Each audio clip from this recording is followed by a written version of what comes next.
Teman-teman sekalian, kita akan masuk ke beberapa poin yang saya harapkan itu sekaligus kita tutup ceramah kita dengan ini. Poin-poin ini adalah yang saya harapkan bisa akan membuat kita selalu menjaga agar kita berada di rel amal soleh dan iman. Dan jangan sampai kita terperosok dalam pelanggaran.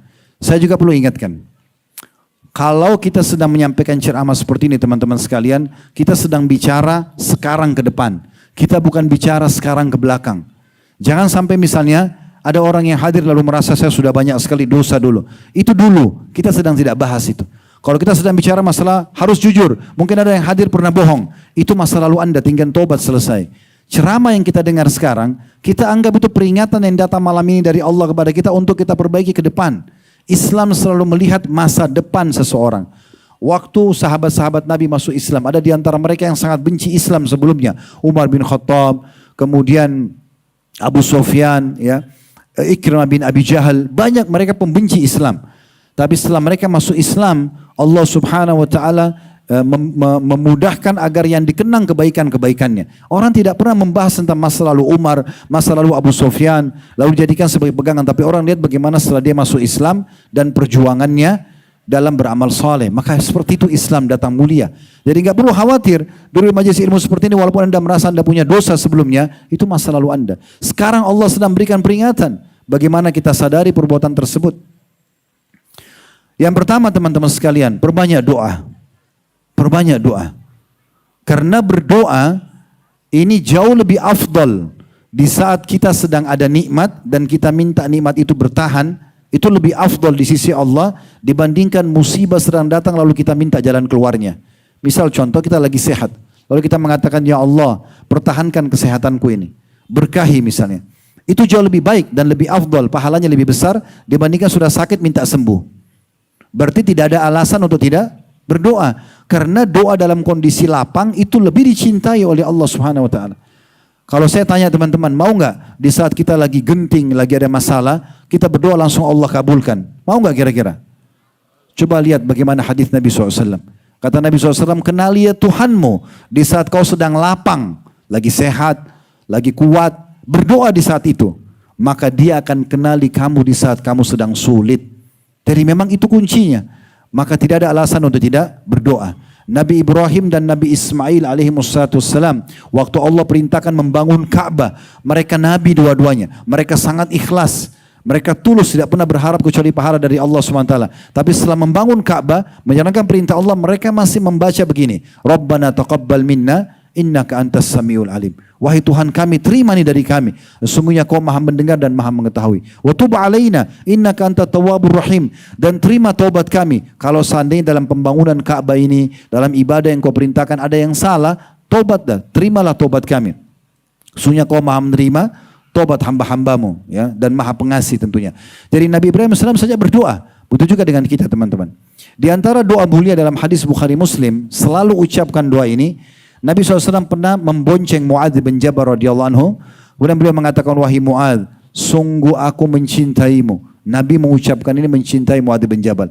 Maksudnya karena aku cinta padamu karena Allah, jangan pernah kau tinggalkan selepas salat. Baca, Allahumma inni ala zikrika wa syukrika wa husni ibadatik. Apa artinya? Ya Allah tolong aku ini. Allahumma inni, tolonglah aku ini. Ala zikrika, selalu berzikir kepadamu. Wa syukrika, bersyukur kepadamu, wa husni ibadatik, dan memperindah ibadah untukmu. Ini kita baca, dan ulama mengatakan boleh dibaca di luar solat. Kita selalu mohon agar Allah SWT tolong kita. Sudah tahu belum teman-teman sekalian, Nabi SAW sering kali, hampir setiap hari mengucapkan doa, Ya muqallibal qulub, thabbit qalbi ala dinik. Dalam riwayat lain, Ya musarrifal qulub, sarrif qalbi ala dinik. Wahai yang membolak-balikkan hati, kokohkan hatiku di atas agamamu. Wahai yang mengalihkan hati itu, bisa mengubahnya dari baik menjadi jahat. Allah SWT, maka alihkan hatiku kepada ketaatan kepadamu. Kata Aisyah radhiyallahu anha, ya Rasulullah, sering kali saya dengar doa ini Anda ucapkan. Apa yang Anda khawatirkan? Siapa Anda ini? Anda adalah Rasulullah. Maksudnya apalagi diragukan? Kenapa harus berdoa seperti ini? Apa jawab Nabi SAW? Wahai Aisyah, sesungguhnya hati seorang hamba berada di jari jemari sang pencipta Allah. Dia membolak-balikkan sesuai yang dia inginkan. Artinya, walaupun aku seorang nabi, bukan mustahil satu waktu kalau aku jauh dari Allah, Allah bisa mengeluarkan aku dari jalur keimanan kepadanya.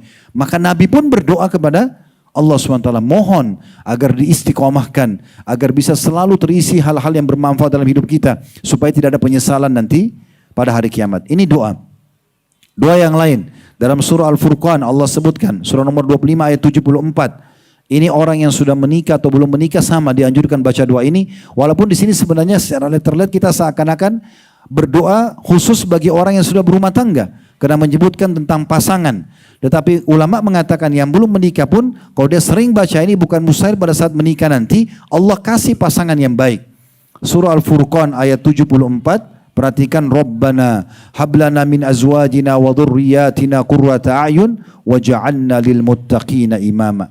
Wahai pencipta kami, Rabbana, wahai Tuhan kami, karuniakanlah buat kami pasangan-pasangan kami, keturunan-keturunan kami yang selalu menyejukkan mata kami.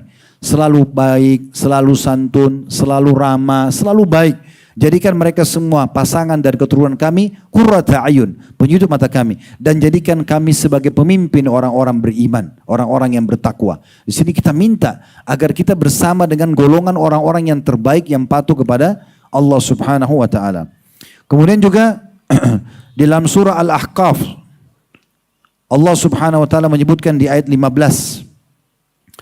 Ini sebenarnya doa ini dianjurkan terutama bagi orang yang di atas 40 tahun. Tetapi kalau orang di bawah 40 tahun juga mau baca, boleh saja kata ulama. Karena nanti ini seakan-akan dia sudah menyicil apa yang diharapkan kalau Allah kasih di atas 40 tahun, Allah berikan kepada dia. Dalam surah Al-Ahqaf ayat 15 berbunyi, Rabbi auzi'ni an ashkura ni'mataka allati an'amta alayya wa ala walidayya wa na'mala salihan tardah wa aslih li fi dhurriyyati inni tubtu ilaika wa inni minal muslimin. Yang artinya, ya Allah, mudahkanlah aku agar aku selalu bersyukur kepadamu, atau bersyukur atas nikmat yang kau limpahkan kepadaku dan juga yang kau limpahkan kepada kedua orang tuaku, dan mudahkanlah aku selalu sibuk dengan amal saleh. Maknanya dari detik ke detik selalu kebaikan-kebaikan yang engkau ridhoi, dan perbaikilah keturunan-keturunanku supaya menjadi orang-orang yang baik. Sesungguhnya aku bertobat kepadamu dan aku termasuk orang-orang yang menyerahkan diri. Juga dalam hadis Nabi SAW sering kali membaca doa, Allahumma habbib ilainal iman. Ya Allah, cintakanlah iman dalam hati kami. Wa zayyinhu fi qulubina. Hiaskan itu atau hiasi dalam hati kami. Wa karrih, dan buatlah kami benci ilaina terhadap kami. Al-kufra, kekufuran, wal fusuqa, pelanggaran-pelanggaran, wal isyan, pembangkangan-pembangkangan, wa ja'alna minar rasyidin. Jadikan kita atau kami termasuk orang yang mendapatkan petunjuk. Jadi ini yang pertama teman-teman, kiatnya bagaimana agar amal perbuatan nanti yang kita lihat di hari kiamat semuanya baik. Di dunia pun kita akan terpenuhi kebutuhan karena orang-orang soleh dan soleh tadi saya katakan akan diberikan kehidupan yang cukup. Itu buktikan resep yang luar biasa. Kalau ada yang mengatakan, Ustaz, saya sudah coba bertakwa, saya sudah coba dekat sama Allah tapi rezeki saya belum diberikan, itu tidak mungkin. Rezeki Anda akan diberikan. Mungkin Anda masih dalam masa proses dari perbuatan dosa yang pernah Anda lakukan dan Anda baru taubat, masih proses pembersihan. Kalau ini sudah bersih, demi Allah akan terbuka pintu rezeki itu. Allah tidak akan dusta, tidak akan pernah salah dengan janjinya. Innallaha la yukhliful mi'ad. Pasti dibukakan semua pintu kebahagiaan di dunia dan juga di akhirat tentunya. Kemudian yang kedua teman-teman, saya gabungkan 3 hal di sini. Pentingnya seseorang itu selalu mendalami ilmu agama. Jangan lewatkan hari tanpa ilmu. Kemudian ilmu itu tidak cukup dipelajari, amalkan. Dan kemudian selalu bersama dengan komunitas orang-orang yang berilmu. 3 hal ini saya gabungkan di 1 poin sebagai kiat yang kedua. Supaya kita selalu beramal yang baik, selalu terjaga. Umar bin Abdul Aziz rahimahullah menggabungkan ketiga hal ini. Antara ilmu, amal, dan juga komunitasnya.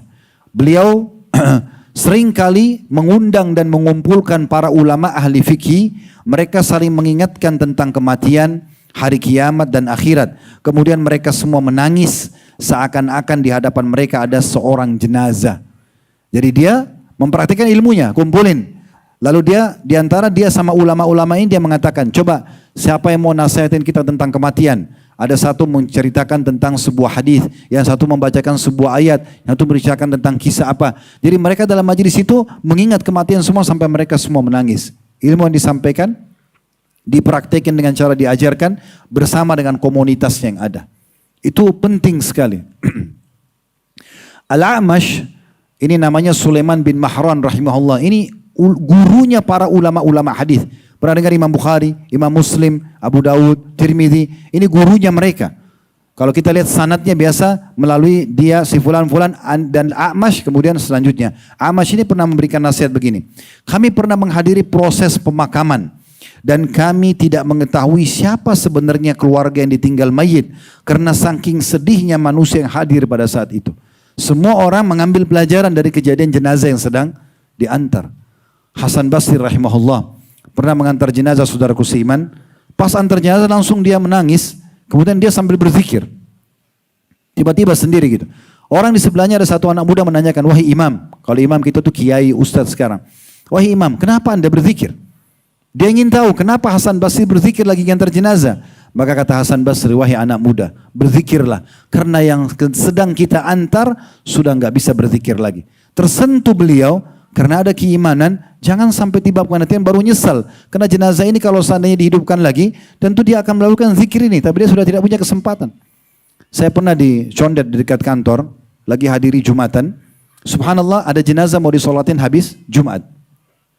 Saya lihat sendiri, kebetulan saya sholat situ jenazah di bagian depan. Ditaruh paling pinggir sebelah kanan. Di sebelahnya orang-orang hidup yang masih ikut sholat. Saya di belakang itu sambil merenung.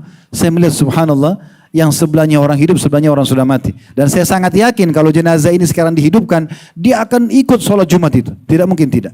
Bagaimana orang yang masih hidup masih ada yang membengkalikan masalah ini. Padahal kematian sebuah fakta yang akan datang kepada dia dan dia akan menyesal nantinya. Ingat, pada saat kita meninggal, siapapun yang mencintai kita di muka bumi ini. Mau istri sama suami, suami sama istri, orang tua sama anak, anak sama orang tua, sahabat sama sahabatnya. Maka semua kembali kepada hadis Nabi SAW. Kalau seseorang meninggal dunia akan ikut 3 ke kuburan. Keluarganya, hartanya dan amalnya. Dan akan tinggal akan pulang 2, keluarga dan hartanya dan akan tinggal bersama dia amalnya. Secinta-cintanya kita tidak usah jauh-jauh kasih contoh ibu pada anak saja. Pasti akhwat kita sini tahu bagaimana cintanya dia kepada anaknya. Kalau perlu dia berkorban demi untuk anaknya. Apapun itu, seorang ibu sangat cinta pada anaknya. Kalau anaknya meninggal, kira-kira dia mau nginap di kuburan? Pasti tidak. Nangis setengah jam, 1 jam besok pulang ke rumahnya. Sedih iya, tapi tidak akan temani di kuburan anaknya. Sahabat kita, apalagi kalau sahabat buruk yang sering mengatakan, tidak apa-apa buat dosa saja nanti saya tanggung. Ini omong kosong. Begitu kita meninggal, dia hanya paling lama setengah jam pergi lalu aktivitas seperti umumnya dan kita akan ditinggal. Harta kita, mobil-mobil mewah hanya diparkir di pagar kuburan, tidak akan dibawa ke liang lahat. Yang tinggal bersama kita, ini nih, duduk di majelis ilmu seperti ini, sholat, puasa yang selama ini kita kadang-kadang lalaikan, anggap enggak terlalu penting. Padahal itu yang akan menemani kita pada hari kiamat. Dalam hadis Bukhari kata Nabi, di kuburan maksud saya. Dalam hadis Bukhari kata Nabi SAW, amal soleh itu akan menjelma menjadi sosok yang sangat tampan, bersih, wangi dan bercahaya di kuburan nanti. Sampai si mayit akan mengatakan, siapa kamu ini? Orang itu akan mengatakan, saya amal solehmu yang akan menemani kau sampai hari kiamat. Sebaliknya, akan datang maksiat dan dosa dalam wujud manusia yang jelek, busuk, menakutkan, mengerikan. Lalu jenazah itu akan mengatakan, siapa kamu ini? Orang pelaku dosa itu akan mendengarkan dari orang itu, saya adalah amal burukmu yang akan menemani kau sampai hari kiamat. Jadi penentuan di tangan kita teman-teman sekalian. Hati-hati. Kami cuma bisa datang begini ceramah. Setelah bubar ini Anda akan menentukan jalan Anda masing-masing. Sekali lagi tidak mungkin saya akan 24 jam ketuk pintu rumah Anda, ingatkan Anda di WA, tidak mungkin. Orang yang cerdas, dengar, yakin peringatan dari Allah. Lupakan saya sebagai penyampainya. Ini peringatan untuk Anda sadar dan segera kembali ke jalan Allah Subhanahu wa taala. Thabit Al-Bunani rahimahullah berkata, dahulu kami pernah menghadiri prosesi pemakaman. Saat itu semua yang hadir menutup setengah wajahnya sambil menangis. Karena mereka sedih, takut kalau mereka nanti meninggal juga dan tidak sempat amal saleh. Nabi SAW dalam hadis Bukhari pernah mengantar jenazah sahabat. Kemudian beliau pada saat jenazah sudah diturunkan, beliau dikatakan dalam riwayat ini menurunkan tubuhnya sampai bertopang dengan kedua lutut beliau. turun dengan lututnya. Kemudian beliau tundukkan kepala sambil menangis. Dan saking banyaknya air matanya sampai air mata Nabi SAW jatuh ke tanah dan membasahi pasir. Nah itu lagi musim panas, jadi kelihatan sekali. Lalu beliau mengatakan satu kalimat nasihat yang penting. Beliau mengatakan, untuk keadaan seperti inilah kalian harus punya persiapan. Ini nih nanti kalau jadi jenazah ini nyesal loh ini, hati-hati. Itu Nabi SAW berikan nasihat. Dhunnun al-Misri rahimahullah, seorang ulama lain berkata di tengah-tengah murid-muridnya, jadikanlah kematian sebagai bantal kalian ketika kalian tidur dan bayangkan ia seakan-akan di hadapan kalian saat kalian terbangun. Bersikaplah seakan-akan diri kalian tidak membutuhkan dunia dan sangat membutuhkan akhirat. Dinukil oleh Al-Baihaqi dalam kitab Zuhud atau Az-Zuhud Al-Kubra di halaman 261. Jadi beliau selalu mengatakan, jangan lalai loh ini, kau bisa mati, tidak harus tua dulu, nggak harus sakit dulu. Berapa banyak orang yang masih muda meninggal, bahkan masih bayi meninggal, dan tidak pernah nyangka kapan dia meninggal. Maka beliau mengatakan, jadikan kematian sebagai bantal kalian di saat kalian tidur. Yakin, hati-hati jangan sampai saya tidak bangun lagi. Sehingga selalu menutup dengan kebaikan-kebaikan pada saat itu. Aun bin Abdullah rahimahullah berkata, betapa banyak orang yang menjalani hari tapi tidak bisa sampai ke akhirnya. Kayak tadi misalnya dari pagi sama-sama kita, mungkin dia tidak sampai malam ini, mungkin sudah meninggal. Dan bisa saja terjadi pada kita. Dan berapa banyak orang-orang yang menunggu hari esok, namun dia tidak bisa menjangkaunya. Seandainya kalian mampu melihat bagaimana ajal itu datang mendekati kalian, niscaya kalian benar-benar akan membenci angan-angan dan juga tipu dayanya. Dinukil sama oleh Al-Baihaqi dalam kitab Az-Zuhud Al-Kubra. Ibnu Abdi Rabb rahimahullah berkata kepada Makhul. Makhul ini seorang tabi'in juga, dia dua-duanya ulama. Mereka saling menasehati. Jadi ini pentingnya ilmu ya. Jadi kalau ilmu begini kan nasihat kan jadi menyentuh hati kita. Kita jadi mau ya menambah iman kita dan akhirnya terdongkrak untuk amal saleh. Makanya poin kedua ini ilmu, kemudian amalkan dan juga bersama dengan komunitas orang-orang baik. Ini efeknya besar. Ibnu Abdul Rabb, seorang tabi'in berkata kepada Makhul, seorang tabi'in yang lain. Rahimahumullah. Makhul kebetulan punya anak pertama namanya Abdullah, dipanggil Abu Abdillah. Dia katakan, wahai Abu Abdillah, apakah engkau menginginkan surga? Kata Makhul, siapa yang tidak menginginkan surga? Lalu dia berkata, kalau begitu cintailah kematian. Selalu punya persiapan untuk itu. Karena dirimu tidak akan melihat dan masuk ke dalam surga kecuali setelah mati. Dinukil dalam kitab Hilatul Awliya. Jadi ilmu ini teman-teman seperti majelis ilmu seperti ini tidak akan mendatangkan apa-apa kecuali kebaikan. Pasti kita lebih tentram, lebih nyaman, gitu kan. Saya tidak sedang berbagi-bagi harta dengan Anda, kita sedang berbagi ilmu dan pengetahuan. Ini jauh lebih mahal daripada itu. Abu Hurairah radhiyallahu anhu pernah melihat orang di pasar Madinah sibuk transaksi jual beli segala macam. Boleh, bukan tidak boleh, tapi beliau ingin menyadarkan poin penting. Lalu beliau datang ke pasar itu lalu berdiri dan teriak dengan suara keras di pintu pasar sambil mengatakan, wahai ahli pasar, penduduk Madinah, saya melihat kalian sibuk transaksi di sini sementara warisan Rasulullah SAW sedang dibagi-bagi. Mereka begitu dengar warisan, karena rata-rata pedagang, mereka berpikir harta. Maka mereka semua mengatakan, di mana wahai Abu Hurairah? Mereka tahu Abu Hurairah sahabat Nabi, nggak mungkin dusta. Maka mereka bilang, di mana? Kata Abu Hurairah, di masjid Nabi. Maka semua orang pasar berlomba-lomba berlari dengan cepat menuju ke masjid Nabi. Dan Abu Hurairah mengatakan, pergilah, saya akan jaga barang dagangan kalian. Begitu sampai di masjid, mereka lama menunggu melihat tidak ada pembagian harta. Mereka kembali lagi ke pasar. Lalu mereka bilang, wahai Abu Hurairah, kami tidak melihat ada pembagian harta atau warisan Rasulullah SAW. Kata Abu Hurairah, apa yang kalian lihat di sana? Kami lihat ada orang yang saling menasehati. Kami lihat ada orang yang lagi berzikir, ada orang lagi berdoa, ada orang yang lagi sholat, ada orang yang lagi duduk di situ ya sambil menunggu sholat yang akan datang.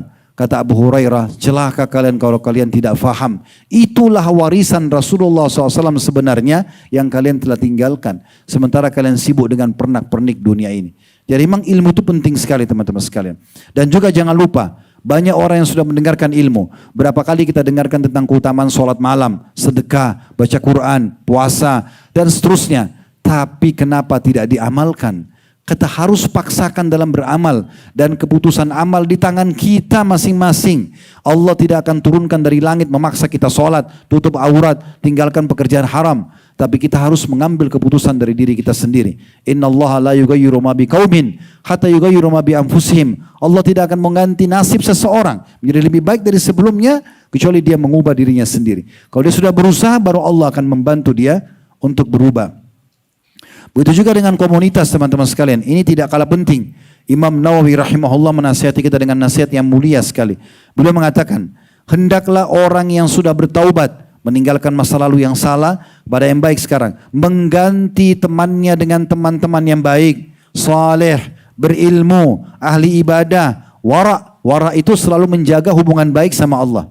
Apa yang Allah haramkan ditinggalkan. Apapun negosiasinya selama haram tidak. Apapun yang dilarang selama semua orang kerjakan, selama dilarang dia tinggalkan. Apapun yang diperintahkan Allah walaupun semua dunia tidak kerjakan, tetap dia kerjakan. Itu namanya wara. Kata beliau, hendaklah orang-orang yang bertaubat segera mengganti temannya dengan teman-teman yang baik, saleh, berilmu, ahli ibadah, wara, dan orang-orang yang meneladani orang-orang dengan sifat-sifat tersebut. Hendaklah ia selalu mengambil manfaat ketika bersahabat dengan mereka. Karena Nabi SAW telah bersabda, "Mathalul jalisis salih wal jalisis su." Perumpamaan teman-teman yang baik dan juga teman-teman yang buruk. Kamathali sahibil miski wakirul haddad. Perumpamanya seperti penjual minyak wangi dan juga seperti pandai besi. La ya'dumuka min sahibil misk. Penjual minyak wangi tidak akan pernah merugikanmu. Imma tashtarihi aw tajid rihahu. Bisa saja kau beli parfumnya, minyak wanginya, atau minimal kau akan mencium bau wangi kalau kau dekat dengannya. Wakirul haddad. Sementara pandai besi yang biasa membesikan karat-karat besi, emas, perak pakai api, sementara dia yuhriku badanak, bisa membakar badanmu, au thawbak, atau bajumu, au tajidu minhu rihan khabithatan, atau rihan khabitha, atau engkau menemukan dari sisinya bau yang busuk. Itu Imam Nawawi rahimahullah. Ibnu Hajar juga berkata, hadis ini menunjukkan kepada kita larangan, bahkan bisa menjadi haram hukumnya, berteman dengan orang-orang yang bisa merusak agama kita, juga dunia kita. Dan hadis ini juga menunjukkan dorongan agar bergaul dengan orang-orang yang dapat memberikan manfaat dalam agama dan juga dunia. Hadis ini disebutkan oleh beliau dalam Fathul Bari, Syarah Sahih Bukhari jilid 4 halaman 324. Bukankah teman-teman sekalian, kita kalau berteman dengan orang-orang yang ahli ibadah, kita berefek pada mereka atau kita kena efek mereka? Misalnya kita berteman sama orang yang suka hadir majelis ilmu, suka beribadah lah, soleh, azan ke masjid, pasti kita akan selalu diajak sama mereka. Bukankah sebaliknya kita kalau berteman dengan orang yang biasa mabuk-mabukan, berbuat kejahatan, kita juga akan terpengaruh dengan mereka? Jangan pernah bilang, oh enggak, saya tidak terpengaruh. Itu enggak mungkin, itu mustahil. Mustahil tidak terpengaruh. Kita akan terpengaruh teman-teman sekalian karena kita adalah makhluk yang sensitif. Sering saya jelaskan di pengajian. Antum duduk seperti ini, mendengarkan ceramah sejam 2 jam. Mustahil tidak terpengaruh. Gitu kan? Pasti akan ada pengaruhnya. Masing-masing mungkin efek pengaruhnya tergantung yang Allah karuniakan kepada dia. Ada yang ingin taubat, ada yang ingin rajin beribadah, ada yang ingin memperbaiki masa lalu, ada yang ingin membangun yang lebih baik ke depan, dan seterusnya. Mungkin beda-beda, tapi ada pengaruhnya. Begitu juga kita kalau duduk dengan orang-orang buruk. Dia cerita tentang perzinahannya, tentang apalah, manipulasi datanya, teman-teman kantor, maka akan berpengaruh karena kita sensitif. Sekarang kain meja ini, kalau saya pegang dengan tangan saya dan teman-teman juga pegang, kita bisa langsung tahu kain ini kasar atau lembut seketika. Benar nggak? Mata kita bisa sekarang bedain ini terang atau gelap seketika. Saking sensitifnya. Ini terang sekarang lampu. Begitu kita matikan lampu ini gelap. Tiba-tiba kita ya bisa membadikan ini terang atau gelap. Telinga kita bisa bedain ini intonasi suara ribut ataupun lembut. Kita bisa bedain bau wangi, bau busuk seketika. Cium, oh ini wangi, parfum misalnya. Kita cium bau busuk, langsung kita bisa tahu. Lidah kita bisa bedain asam, pedas seketika. Siapa yang bilang manusia tidak sensitif? Siapa yang bilang tidak bisa terpengaruh? Itu enggak mungkin. Makanya Nabi SAW sudah mengatakan dalam hadis yang masyhur, ya, al-mar'u ala dini khalili, seseorang sesuai dengan agama temannya atau lingkungannya. Falyanzur ahadukum ila man yukhalil, maka dia harus pilih baik-baik teman, tempat atau teman-teman dia bergaul. Yang ketiga, selalu bertaubat kepada Allah Subhanahu wa taala. Taubat yang tulus, nasuha, kembali kepada Allah Subhanahu wa taala. Istighfar teman-teman adalah permohonan maaf. Maafkan aku ya Allah. Kata Aisyah radhiyallahu anha, siapa yang menemukan nanti di buku, sungguh ada tempat di surga, ya, istana surga khusus bagi orang yang berbanyak istighfar. Dan dalam sebuah hadis kata Nabi SAW, orang akan sangat bahagia kalau melihat buku amalnya di setiap berapa baris ada istighfar. Itu permohonan maaf. Kemudian taubat artinya ikrarkan tidak akan mengulangi lagi kepada perbuatan tersebut kepada Allah, atau kita taubat kembali kepada Allah SWT. Ikrarkan tidak akan mengulanginya. Kalau saya melihat taubat ini adalah tiket VIP dari Allah. Bayangkan teman-teman, kita buat dosa 30 tahun. Hari pertama tahun 31 kita taubat, hitungan menit saja sudah cukup 30 tahun itu dibersihkan. Itu karunia Allah SWT. Kalau sama manusia mungkin, kalau kita buat salah, kita minta maaf berapa kali mungkin belum tentu dimaafkan. Kalau Allah berbeda. Sifat Allah Ghaffar, Ghafur. Apa maknanya? Ghaffar dan Ghafur ini yang maha pengampun, kata ulama adalah zat yang paling suka memaafkan hambanya yang berulang-ulang minta taubat. Bukan cuma sekali, salah dia taubat lagi. Maka Allah masih terus menerima selama dia belum meninggal dunia. Tolong kalau kita sampaikan hal seperti ini teman-teman, jangan diambil dan ditafsirkan sesuai dengan bisikan syaitan. Oh kalau gitu saya buat dosa saja toh Allah maha pengampun. Enggak. Tapi ambil sifat maha kuasa dan maha karunia Allah karena dia ingin memaafkan hamba-hambanya. Itu yang kita sedang pahami. Maka ini taubat sebuah tiket VIP yang luar biasa. Sudah dengar hadis tentang orang yang membunuh 99 jiwa, masyhur dalam hadis Bukhari.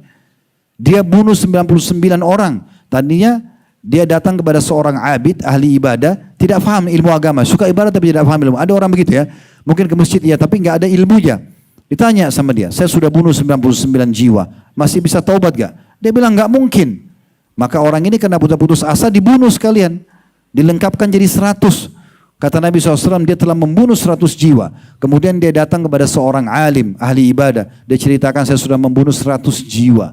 Masih bisa nggak saya diterima tobat saya? Kata orang tersebut, rahmat Allah luas. Kenapa tidak? Mohon ampun, 100 orang dibunuh. Bukan 1-2. Banyak sekali.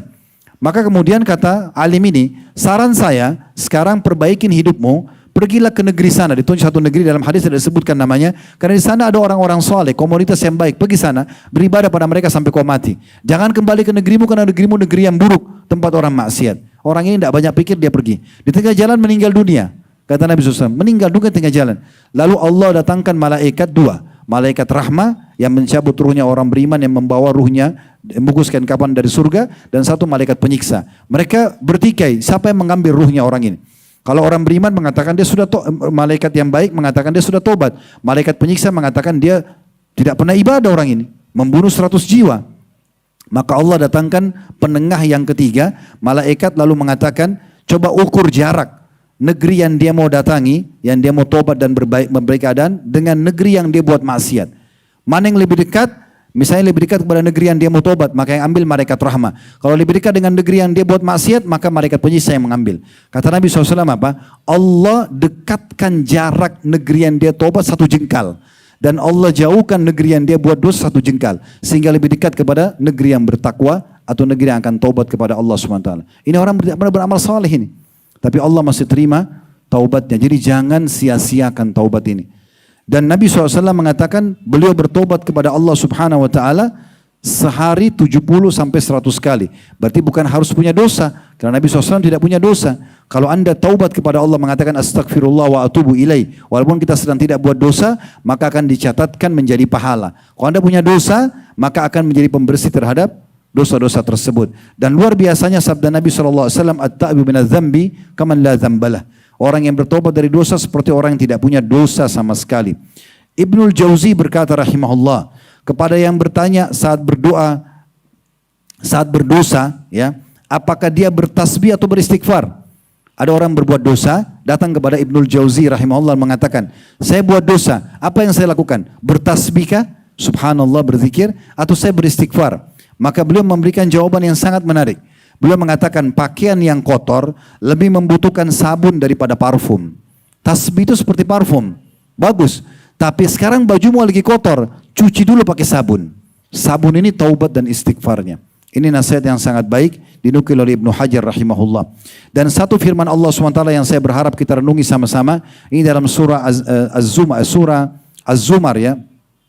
Surah nomor 39 ayat 53. Ini ayat yang kata ulama ayat yang paling luar biasa Allah turunkan bonus buat semua hamba-hambanya, terutama pelaku dosa yang ingin bertobat. Az-Zumar ayat 53. Qul ya ibadiyalladzina asrafu ala anfusihim la taqnatu min rahmatillah innallaha yaghfiru dzunuba jami'a innahu huwal ghafurur rahim. Katakan hai Muhammad kepada hamba-hambaku yang telah melampaui batas, terlalu banyak dosa yang mereka lakukan.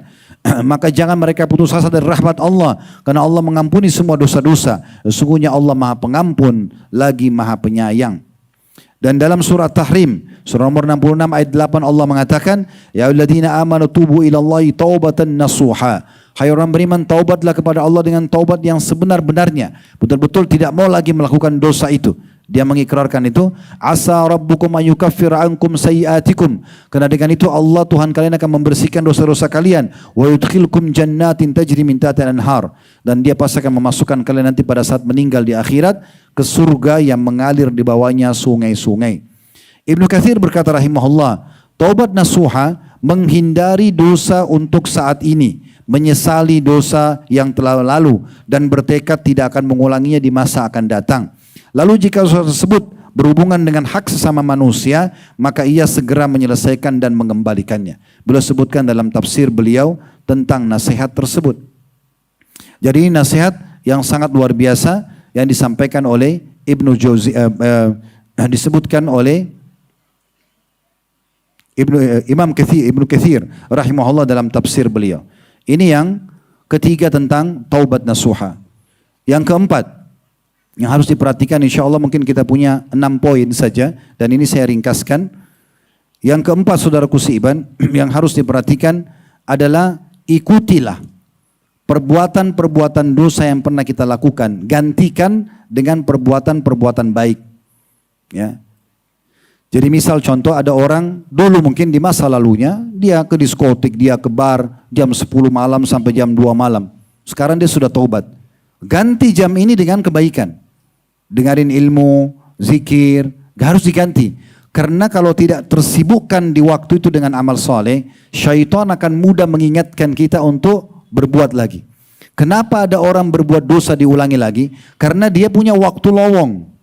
Dia punya waktu lowong. Orang kalau banyak waktu lowong, dia tidak isi dengan kebaikan, maka dia akan tiba-tiba bisa terjerumus dalam perbuatan pelanggaran yang sama. Dan ingatlah, semua pelanggaran ada konsekuensi hukumnya. Ingat sabda Nabi SAW waktu ditanya kepada beliau, ya, beliau mengatakan ya, kepada Muadz bin Jabal radhiyallahu anhu, ittaqillah haitsu ma kunt. Bertakwalah kamu kepada Allah dimanapun kau berada, selalu patuh, sendiri atau sedang ramai-ramai. Wa atbi'is sayyi'ati has-sayyi'atal hasanata tamhuha. Dan selalulah ikuti perbuatan-perbuatan salahmu dulu, gantikan dia dengan perbuatan-perbuatan baik. Ibnu Umar radhiyallahu anhu di poin ini teman-teman sekalian, kalau beliau ketinggalan satu kali aja sholat berjamaah subuh di masjid misalnya, antum tahu apa yang dilakukan? Beliau taubat nasuha kepada Allah, kemudian beliau tambah bersedekah hari itu dengan 1000 dinar atau 1000 dirham. Ada di antara mereka yang kalau ketinggalan satu ibadah, mereka sengaja beli budak, dibebasin budaknya. Ada yang mengganti dengan puasa 3 hari sunnah. Jadi bukan hanya sekedar menyesali perbuatannya, tapi dia ganti dengan amal-amal soleh. Ini luar biasa. Ya, bagaimana beliau atau mereka mengerjakan semua ini. Ya. Kemudian teman-teman sekalian, juga yang selanjutnya adalah bagaimana kita berakhlak yang baik. Berakhlak yang baik, bermuamalah yang baik dengan manusia.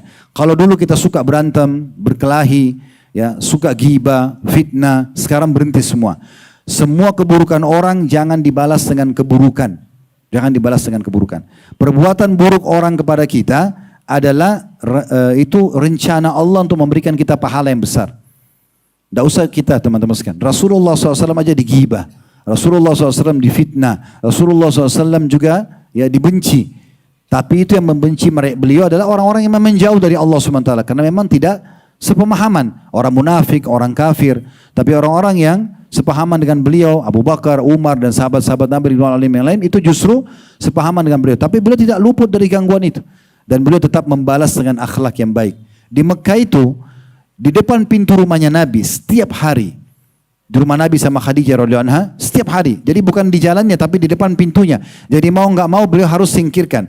Setiap hari Abu Lahab, Abu Jahal, Umayyah bin Khalaf, dan teman-teman orang kafir yang lain ini yang berteman-teman itu, bersahabat, mereka tetangga Nabi, taruh sampah di depan rumah beliau, depan pintunya.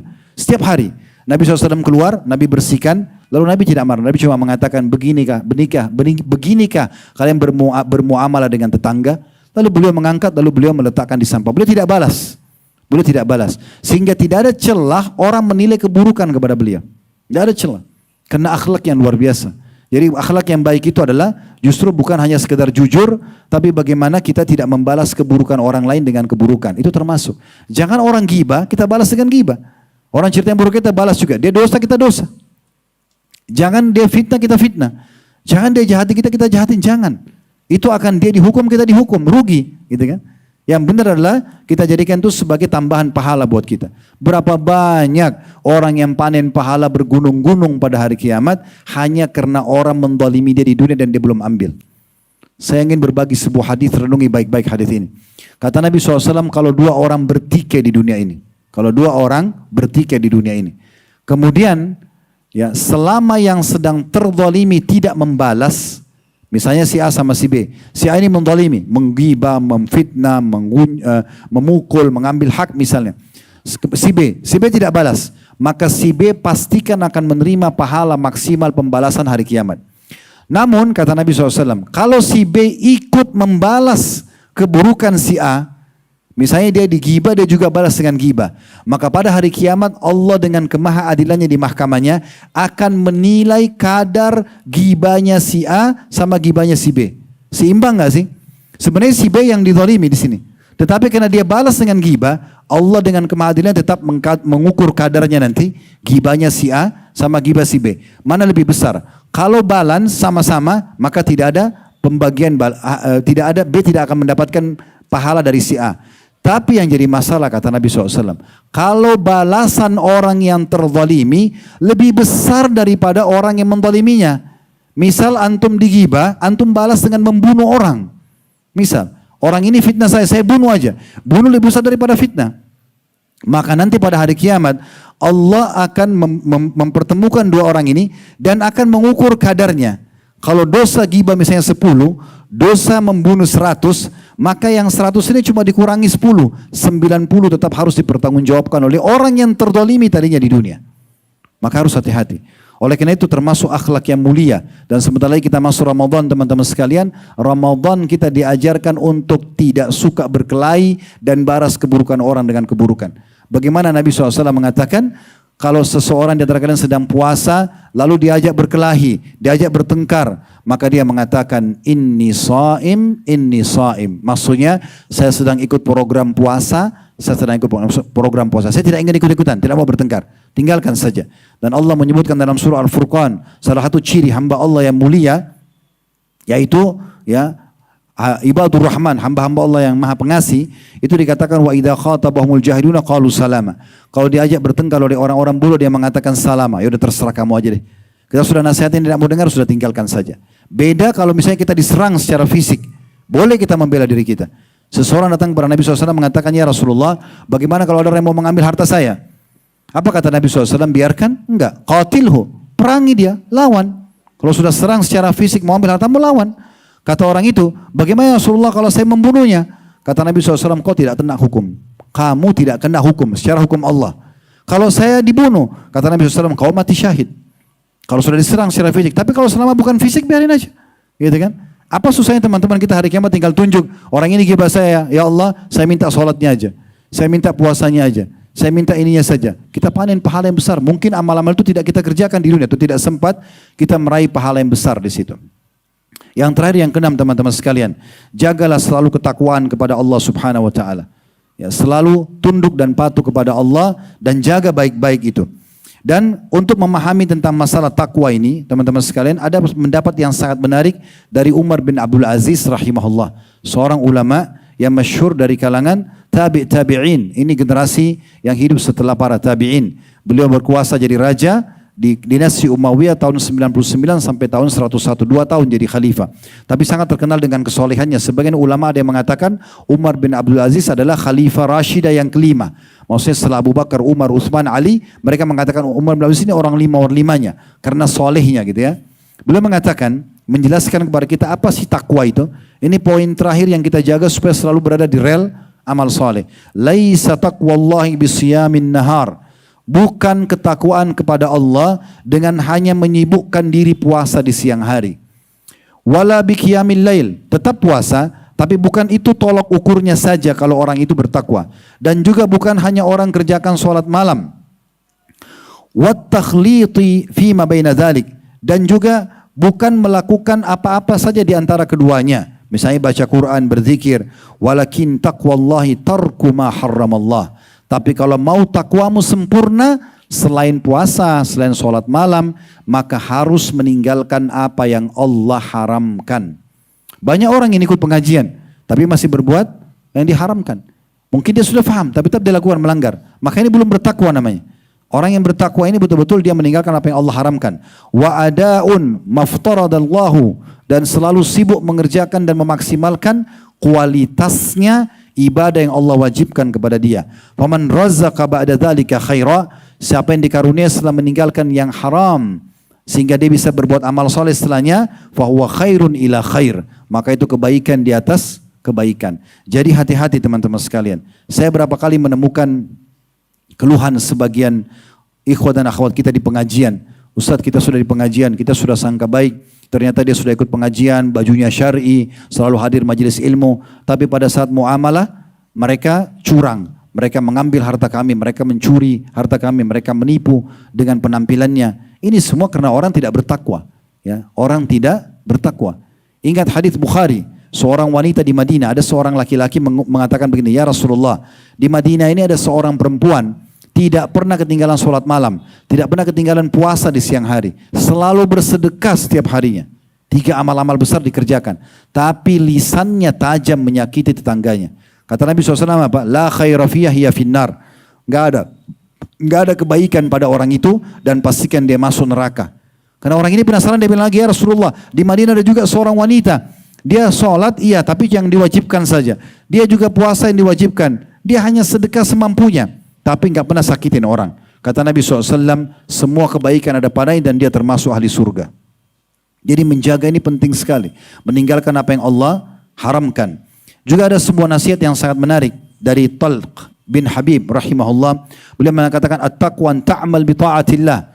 Takwa itu adalah kau menjalankan ketaatan kepada Allah dengan betul-betul ala nuri minallah, sesuai dengan cahaya dan panduan dari Allah, bukan dikarang-karang.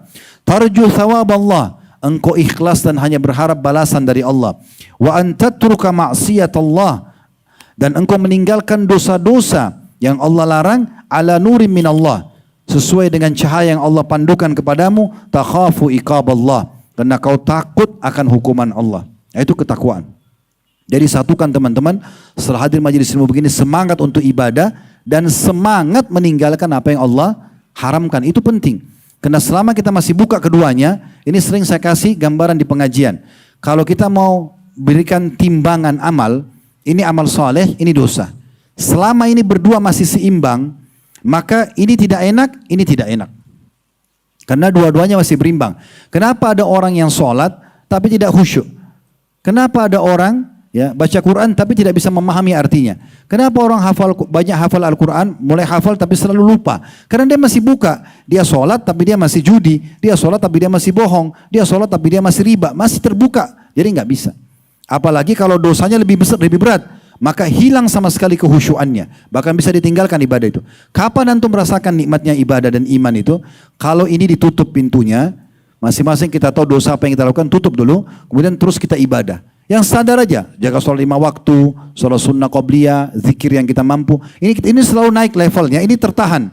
Di situ antum akan rasakan kenikmatan iman dan ketakwaan kepada Allah. Bahkan kadang-kadang kita cuma dengar ayat bisa netesin air mata. Mungkin cuma lihat jenazah kita jadi ketakutan. Itu semua karena imannya lagi naik. Dan ini kenikmatannya semua ada. Semua orang buat dosa punya kenikmatan, sebagaimana orang buat ketakwaan punya kenikmatan. Tapi dua kenikmatan ini tidak bisa bersatu. Ini sering saya kasih contoh di pengajian. Akhwat kita yang sudah pakai jilbab.